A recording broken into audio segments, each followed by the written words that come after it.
여러분 안녕하세요. 글쓰기 공부를 하지요. 9주차 공부입니다. 9주. 우리가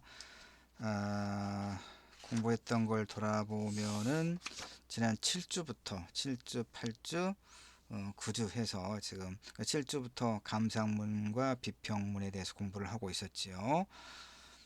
7주 1차 시에는 독서감상문 집으로 가는 길, 글 집으로 가는 길을 읽으면서 감상문에 대한 이해를 했고, 2차 시와 3차 시 역시 조혜진 소설에 대한 내 평론을 통해서 비평문이란 어떤 글인가를 공부를 했죠. 그래서 결국 감상문과 비평문이 어떻게 다른가를 봤는데, 결론은 뭐였습니까? 8주에도 마찬가지였죠. 8주 1차 시에는 서평 작성법 공부를 했고, 2차 시에는 영화 평론을 가지고 비평문에 대한 영화 비평문에 대한 이해를 우리가 좀 수업을 했죠. 악마를 보았다.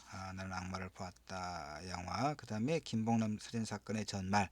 그러니까 사이코패스 영화에 내재된 어떤 정치적 무의식의 문제와 관련된 영화 평론을 8주 2차 시 읽었습니다. 3차 시에는 내가 또 이제 다음 브런치에 썼던 올렸던 짧은 리뷰들 뭐 영화나 책 이런 것 가지고 공부를 하면서 감상문과 비평문에 대해서 두루두루 공부를 했습니다. 결론은 뭐였죠? 잘 쓴 감상문은 결국 비평문과 크게 다를 것 없다. 이론적으로는 감상문은 어떤 주관적인 글이다. 비평문은 주관적이되 어떤 객관화해서 설득력을 높여야 된다. 뭐 이렇게 이론적으로는 이야기했는데 결국 감상문이든 비평문이든 대상 텍스트, 그것이 책이든 영화든 또는 뭐 다른 어떤 것이든 대상 텍스트를 잘 읽어내고 그것을 간결하게 요약하면서 작가의 문제의식이 무엇인가, 그리고 그것이 나에게, 독자인 나에게, 그리고 내가 몸담고 살아가는 우리 공동체에 어떤 의미와 가치가 있는가를 살피고 그것의 의의를 논하는 것, 이게 비평문이라고 했습니다. 그러니까 7주, 8주차 했었고 이제 9주차까지 비평문에 대해서 공부를 하도록 합시다. 그러면 남은 이제 글쓰기에 관련된 공부는 이제 논증적 에세이가 남았습니다. 앞으로 이제 10주차부터 그 공부할 건데, 우리가 성찰과 소통을 위한 글쓰기 우리 수업에서 크게 네 가지 종류의 글쓰기를 공부를 하자, 그렇게 이야기를 했었죠. 그래서 과제가 여러분이 처음에 냈던 그 우리 리포트 글쓰기 과제가 뭐였죠? 어떤 종류의 글이었죠? 자유글쓰기였었죠. 여러분이 자유롭게 그 무엇에 관해서든 여러분이 자유롭게, 그리고 그것에 관한 자신의 생각을 서술해 보도록 했던 게 자유글쓰기였고, 두 번째 과제가 뭐였습니까? 두 번째 과제가 자성찰 에세이 쓰기였죠. 자기소개서와 자성찰 에세이를 이론적으로 공부를 한 다음에 우리가 두 번째 글쓰기 과제로 자성찰 에세이를 쓰기로 써봤죠. 세 번째가 이제 비평문을 쓰는 거죠. 그래서 7, 8, 9주차에 우리가 비평문을 공부를 하고 있습니다. 그럼 9주차에는 9주차 아니면 10주차, 내가 이제 강의 녹화가 끝난 다음에 따로 안내를 해 줄게요. 어쨌든 뭐 9주차든 10주차든 비평문 공부를 했으니까 7, 8, 9주차에 비평문 공부를 충분하게 했으니까 이제 비평문을 한번 써보는 거죠. 그래서 지금 9주차에는 1차 시와 2차 시에 여러분이 보고 있는 화면에 에, 그 어, 소설에 대한 짧은 평론 내 글을 다시 한번 읽겠습니다. 그리고 3차 시에도 내 글인데 이제 김구를 찾아서라고 하는 영화, 그 영화와 이제 책이 있는데 그걸 또 읽어보려고 해요. 그러니까 지금 이게 문화 A자가 잘못됐군요. 이게 어, 한국문화예술위원회에서 문장 앱진을 운영을 하고 있는데 그 문장 앱진 2010년도 2010년도 몇 월 달인가 한 7월 달이나 잘 모르겠네. 기억이 안 나랍니다. 하여튼 2010년도에 문장 앱진에 게재한 짧은 평론입니다. 그러니까 비평문입니다. 그 1차 시와 2차 시에 꼼꼼하게 내용과 형식 같이 살펴보도록 하고 3차 시에는 창비에 쓴 또 짧은 평론입니다. 서평이라고 할게 더 하는 게 더 나을 것 같긴 한데 이제 영화 김군과 그 다음에 그 영화 김군을 제작하기까지 그리고 제작하고 난 이후에 다시 말해서 영화 김군에 다 담아내지 못했던 관련된 이야기를 책으로 펴는 게 있거든요. 김군을 찾아서 그것과 관련된 이제 서평 이것이 창비의 2020년도인가 이것도 그 게재가 됐는데 이렇게 두 편의 글을 가지고 우리 구주 1, 2, 3차 시에 비평문을 한번 더 공부를 하도록 하겠습니다. 자, 지금 1차 시 하고 있습니다. 구조 1차 시에 이 자료는 1차 시와 2차 시에 제공할 거고 영상은 1차 시와 2차 시 나눠서 여러분에게 제공할 거예요. 자, 제목이 이제 뭡니까? 일단 김희정 소설, 장편 소설 유령의 시간 실천문학사에서 2015년에 나온 책인데 장편 소설입니다. 이 소설을 읽고 쓴 비평문이에요. 근데 제목을 내가 어떻게 잡았습니까? 전쟁의 비극과 완성되지 않은 애도. 그러니까 이 제목은 그러니까 이제 우리가 글을 쓸 때 제목이 굉장히 중요하죠. 이 제목은 이 소설의 어떤 주제 의식을 이제 이렇게 잘 그 갈무리해 놓은 그런 문장이죠. 전쟁의 비극과 완성되지 않은 애도 그리고 이제 부제 이렇게만 해놓으면 뭔 순서인지 잘 모르니까 김희정 소설 유령의 시간이라고 되어 있습니다. 자, 2020년은 지금은 우리는 2021년이죠. 이 글은 이제 2020년도에 작년에 썼고 작년에 이제 문장 앱진에 게재가 됐으니까 2020년은 한국전쟁 발발 70년이 되는 해죠. 그 이제 여기에도 이 글은 아마 200정고지 30장 정도의 분량이었을 거예요. 분량이 이제 제한이 있었기 때문에 이제 좀 더 많이 썼다가 그 분량에 맞춰서 덜어냈거든요. 그래서 그 내용을 이제 여기는 담아내지 않았는데 무슨 얘기를 하려고 하냐면 우리가 이제 6.25 전쟁, 한국 전쟁 이렇게 그 서로 혼재해서 쓰고 있잖아요. 섞어서. 그러니까 어떤 이제 학자들은 한국 전쟁이라고 쓰는 것에 대해서 좀 비판적인 시각을 갖고 있기도 해요. 왜냐하면 우리가 지금 한국 사람이잖아요. 한반도에 살고 우리는 지금 남쪽에 살고 있고 또 이제 휴전선 너머에 북쪽 있고 그러는데 우리 한국 전쟁 그러면 다른 나라 사람들이 이렇게 강간도 불구경하듯 하는 그런 말처럼 그런 의미로 볼 수 있다. 뭐 이제 그런 이유로 한국 전쟁이라고 쓰는 것을 일정하게 좀 비판해 무책임하다 이런 의미도 있겠고 그래서 보통 우리가 6.25 전쟁, 6.25 한국 전쟁 이렇게 합니다만은 나는 그냥 별 그 어떤 그런 그 특별하게 그러니까 내가 한국 전쟁이라고 쓰는 것에 대해서 어떤 특별한 이데올로기적 함의를 갖고 어떤 의도를 가지고 한국 전쟁이라고 쓰지는 않았다는 얘기입니다. 6.25든 뭐 한국 전쟁이든 같은 의미로 썼다는 것을 이해하면 되겠어요. 근데 이제 참 언어라고 하는 게 그렇습니다. 언어는 가치 중립적이지 못하거든요. 가치 중립적이지 못하다는 것은 사실은 역사 서술에 있어서 뭐 여러분이 다 알만한 것이겠지만 고등학교 때 배웠을 테니까 크게 이제 역사를 서술하는 그런 어떤 관점에서 크게 두 가지 관점에 서로 상반되게 부딪히고 있잖아요.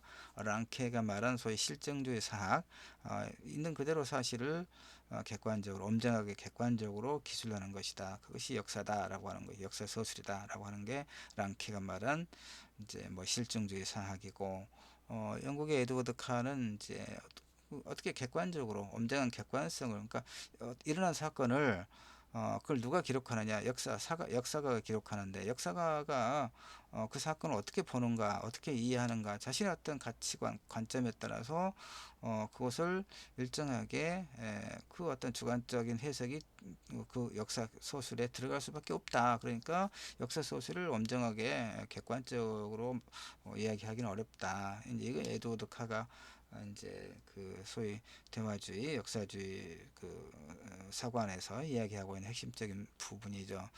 그러니까 어, 언어는 가치 중립적이지 못하다 이런 얘기예요.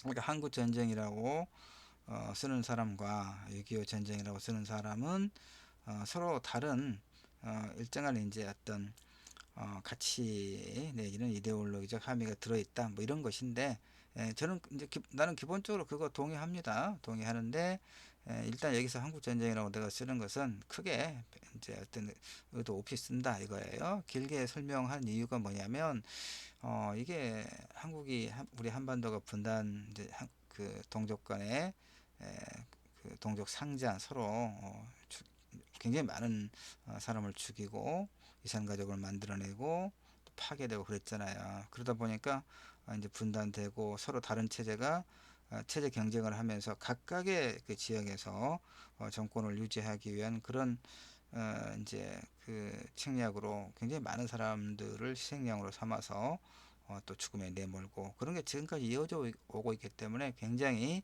정말 조심스럽게 다뤄야 될 부분이어서 좀 길게 설명을 했습니다. 자, 하여튼 한국전쟁이 언제 일어났습니까? 6.25 6월 25일 언제? 1950년. 이게 북침이냐 남침이냐 이걸 가지고도 한참 시끄러웠어요. 여전히 또 시끄러운 측면도 있어요.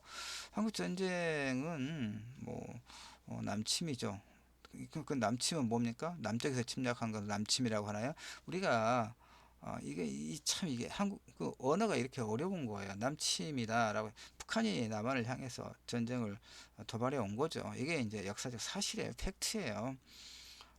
뭐그 전쟁을 뭐 이렇게 유발하게 했느냐 어쩌냐 하여튼 이런 거 다 놔두고 팩트는 어쨌든 1950년 6월 25일 새벽 4시에 그 북한군이 남한 지역에 전면적으로 공격을 감행해서 일어난 전쟁이 6.25 한국 전쟁입니다. 그 남침이라고 하는 거죠. 근데 이제 남침 그럼 또 어떤 사람들은 꼬투리 잡기 좋아하는 사람들은 남침 그럼 남쪽에서 우리 남한이 북한을 향해서 공격을 했단 말이냐 뭐 이런 식으로 또 이야기하기도 하죠. 그러면 북침이 되는 거죠. 알겠죠? 그러니까 자 하여튼 그렇게 참 어렵습니다. 이데올로기적 함의가 체제 경쟁, 이데올로기 경쟁이고 그러기 때문에 어려운 문제입니다. 늘 조심스럽게 다룰 수밖에 없는 그런 문제긴 하죠. 자, 어쨌든 내 의도는 여러분에게 충분하게 전달됐습니다. 2020년은 한국전쟁 발발 70년이 되는 해입니다.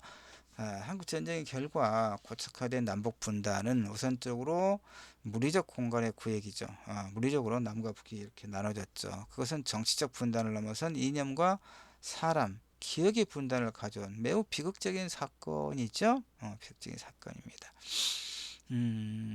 왜 전쟁이 일어나고 왜 분단이 됐습니까? 그건 또 거슬러 올라가면 일본 제국주의자들의 조선 강자의 점령, 식민지 이런 게 또 이제 원인이 되죠. 그리고 1945년 8월 15일 이제 일본이 연합국에 항복을 하면서 우리는 이제 그 일본 제국주의자들의 그런 강제 점령이라고 하는 식민 상태에서 일단 해방은 됐죠. 해방은 됐는데 그것이 온전히 우리의 힘으로 된 건 아니어서 결국은 미군이 남한에 주둔하고 소련군은 직접적으로는 아니지만 하여튼 김일성을 이제 앞장 세운 그런 공산주의 정권이 북한에 자리 잡으면서 이렇게 분단이 되고 그 다음에 전쟁으로 그 다음에 또 이제 분단이 고착화되고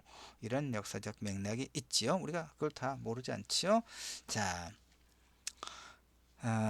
그래서 이제 이 소설은 전쟁의 상흔과 인간의 실존적 비극을 다루고 있습니다. 김혜정 소설 유령의 시간은 그래서 이제 이 소설은 장편 소설인데요. 작가 작가의 자전적 그런 소설입니다.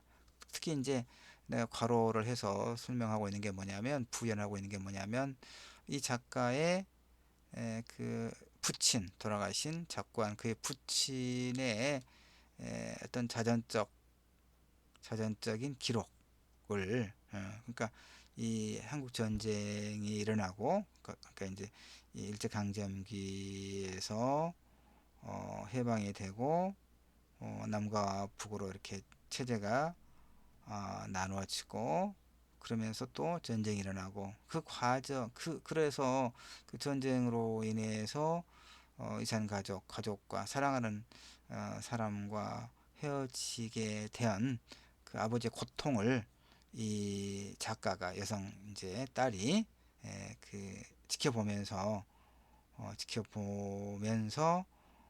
그 전쟁의 비극, 전쟁 이후의 비극을 다루고 있는 소설이다, 이런 얘기입니다. 그런 의미에서 이 작가 자신, 그리고 작가의 부친의 자전적 그런 이야기가 굉장히 많이 들어있어요.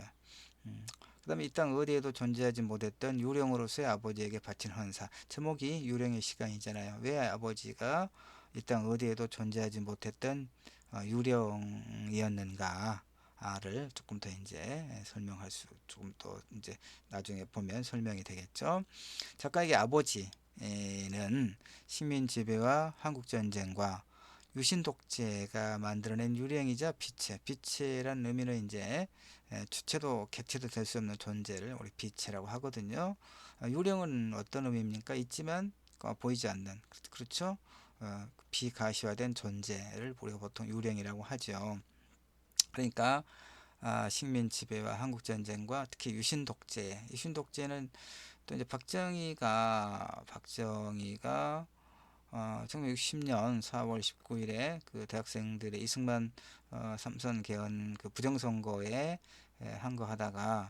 항거했던 그 4.19를 단숨에 또 군인들을 동원해서 쿠데타를 일으키고, 그래서 군사 독재 정권을 쭉 이렇게 그 지탱한 게 아니라 군사 독재 정권을 수립을 해서 이 통치를 하던 박정희가 또 1970년에 영구 집권을 이제 획책한 그런 유신헌법을 만들었거든요. 유신헌법은 뭐 일테면 그 대통령이라고 하는 인물, 그 존재를 아주 절대적인 어떤 왕권 이상으로, 그래서 이 헌법을 비판하면 감옥에 가는 거죠. 비판하면 신문사 문 닫고, 이런 이제 그런 시기가 유신 독재입니다. 하여튼 결국은 아까 이야기했지만 북한은 북한대로, 남한은 남한대로 독재자들이 자신의 정권을 이제 유지하기 위해서 이런 분단 체제를 악용해서, 북한은 어, 자기들이 이제 그 시작한 전쟁이 결국 패하니까 그 전쟁의 책임을 누군가에게 물어야 되겠죠. 근데 김일성이 자기가 그 전쟁을 책임을 스스로 질 수는 없으니까 다른 이제 정치적 그 어떤 반대파들을 모조리 미제 스파이다 해서 다 처형을 했죠. 남한은 어떻습니까? 남한은 다 빨갱이라고 해가지고 뭐 이승만이나 박정희, 이를테면 독재자들의 저항했던 그런 독재 체제에 비판적이었던, 그리고 남북한의 통일을 염원했던 이런 사람들을, 좀 이런 정책 반대자들 또는 비판자들을 전부 빨갱이니 무슨 간첩이니 이렇게 고문해가지고 다 죽이고, 그게 이제 우리의 남북한의 어떤 비극적인 역사죠. 자, 그래서 이 작가에게, 김희정 여성 작가입니다. 내가 잘 알고 있는 뭐 여성분인데 작가분인데요. 이 작가 김희정 이 작가에게 그의 아버지는 식민지배와 한국전쟁과 신독제가 만들어낸 유령이자 비체죠. 자, 그러니까 소설이라는 게 이제 특수하고 개별적인 누군가의 이야기면서 그것이 보편적인 어떤 감동을 줄 수 있는 게 뭐냐면, 이 소설에서의 인물은 식민지배 한국전쟁과 유신 독재가 만들어낸 유령은 한둘이 아니었기 때문에 그러는 거죠. 자, 봅시다. 여러분 지금 뭘 보고 있습니까? 우리가 글쓰기, 성찰과 소통을 위한 글쓰기 비평문, 구주차 비평문에 대해서 이제 공부를 하고 있습니다. 그러니까 우리가 이제 수업으로서 우리 학생 여러분들은 뭘 공부를 할까요? 그러니까 내가 쓴 이제 평론인데, 비평문인데, 이 비평문을 읽으면서 그다음에 내 설명을 들으면서 어떤 텍스트를 읽고 이 텍스트를 읽고 제목을 만드는 법도 시작을 해서 글을 어떻게 시작하는 것인가, 아, 이런 어떤 내용의 배치, 예, 하나의 구성이라고 할 수 있겠죠. 그러니까 첫 부분에서는 어떤 문장들, 어떤 글로 시작하고 이렇게 그런 어떤 내용의 배치, 구성의 문제를 좀 눈여겨보면 굉장히 좋겠죠. 그리고 이제 비평문이 결국은 7주 1차 시에서 설명했던 것처럼 감상문과 비평문이 어떻게 다른가를 좀 더 유의해서 살필 수가 있겠죠. 자, 또 가봅시다. 작가는 이제 김희정 선생은 94년도 문화일보 신춘문예 단편 물 묻은 저녁 세상에 낮게 엎드려가 당선됐어요. 그 이후에 장편 소설 길 위에서 중얼거리다, 물속의 사막, 소설집으로 도둑해, 그 남자의 방, 이런 걸 이렇게 좀 여러 책을 펴냈죠. 유령의 시간은 2015년도에 펴냈는데 이제 뭐 서울문화재단의 지원을 받았고요. 이게 이제 1,000만 원씩 그 예술가에게 그 이제 시상금으로 주는 그 이제 서울문화재단의 그 예술가 지원 제도가 있죠. 나도 2020년에 이걸 받아서 이제 평론집을 이제 펴냈습니다. 평론집을 펴는 게 있고, 그 다음에 또 2016년에는 대산문학상도 이제 교보문고 그 설립한 그 기업에서 설립자의 그 어떤 그를 기리는 대산문학상을 이제 뭐 소설, 시, 평론 이런 분야로 나눠서 이것도 1,000만 원씩 아주 엄선해서 주거든요. 그러니까 이 장편 유령의 시간은 서울문화재단의 지원도 받았고 대산문학상도 수상한 상당한 이제 그 어떤 이제 작품의 어떤 문제의식, 주제의식에 대한 의미와 함께 또 어떤 미학적 완성도라고 하는 측면에서도 상당히 평가를 받은 그런 작품입니다. 서울문화재단의 지원이라든가 대선문학상 수상이 몇 편 이렇게 주지 않거든요. 자, 그 다음에 무슨 얘기하고 있습니까? 이 작가가 세 번째 문단 보면 이 작가가 나는 지금 유령의 시간에 대한 평론을 쓰고 있죠. 그런데 여기서 보니까 작가의 어떤 그동안에 어떤 작품들을 통해서 어떤 작품을 통해서 어, 일관되게, 그러니까 작가가 일관되게 이런 작품들을 통해서 이야기하고자 하는 주제의식이 있단 말이에요. 그걸 지금 내가 설명하고 있는 거죠. 예. 이런 이제 당선작부터 시작해서 대부분의 그의 소설들이 그러니까 등단작부터 봅시다.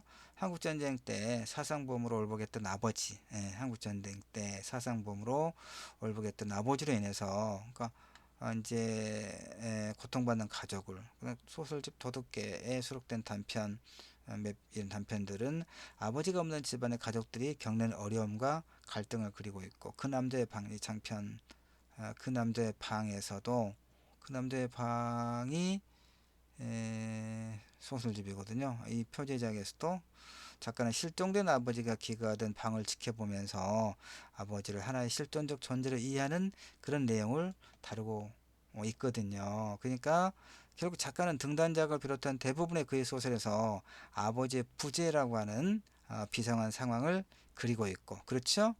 그리고 있고, 어, 이 한글 파일을 PDF 파일로 변화를 했는데, 이게 내가 갖고 있는 PDF 파일 뭐 그쪽 그 어떤 시스템이 좀 이상해서 중간에 그 어떤 한 두세 문장을 이렇게 그 변환이 안 되고, 그래서 그냥 한글 파일을 가지고 수업하고 여러분에게 한글 파일로 제공합니다. 자, 하여튼 작가는 등단작을 비롯한 대부분의 그의 소설에서 아버지의 부재라고 하는 비상한 상황을 그리고 있어요. 이는 실제 그의 아버지가 맞이한 한국 전쟁으로 인한 가족의 상실과 부재, 그로 인한 이걸 붙였어야 되는 모양. 띄어쓰기 붙여쓰기 참 어렵습니다. 잘 안 되는 게 많아요. 하여튼 그로 인한 지워지지 않은 상흔과 완성되지 않은 애도와 연결되어 있다는 것. 자, 그러니까 여러분도 이제 비평문을 쓸 때 뭐 책이든 영화든 그 어떤 특정한 작품을 대상으로 하죠. 어떤 텍스트를. 근데 그것만이 아니라 그 소설의 작가, 그 영화의 감독이 그동안에 이제 발표했던 작품들을 통해서 일관되게 이야기하고자 하는 게 무엇인가를 찾아보는 게 상당히 중요하죠. 그걸 내가 여러분에게 지금 보여주고 있는 거예요. 알겠죠? 자, 짐작케 하고. 다만 작가는 한국전쟁에 대해 아버지를 통한 유추적 해석과 아버지의 고통을 바라보는 딸의 해석적 시각으로. 왜냐하면 작가는 한국전쟁을 직접 경험한 건 아니니까 알겠죠. 그 소설을 통해 분단의 상처를 문학의 영역에서 치유하는 방식을 의미화하는 대신에 역사적 상흔의 치유 가능성 혹은 불가능성. 자, 조금 이제 전문적인 글이기 때문에 여러분이 일정하게 좀 어렵다고 생각할 수는 있겠어요. 그러나 늘 내가 이야기하지만 어려운 부분은 그냥 건너뛰면 돼요. 여러분이 지금 어떤 문학을 어떤 전공 영역에서 문학 공부를 하는 게 아니고 우리 글쓰기 수업에서 도구 과목인 글쓰기 수업에서 비평문을 잘 써보기 위한 그런 하나의 흐름 과정 속에서 비평문들에 대해서 여러 편의 비평문, 여러 종류의 비평문들을 읽고 감각을 익히는 시간이니까 내용적으로 어려운 부분이 있으면 그냥 건너뛰어도 아무 문제가 없습니다. 일단 1차 시험까지 하고 조금 쉬었다가 2차 시 이어서 하도록 할게요.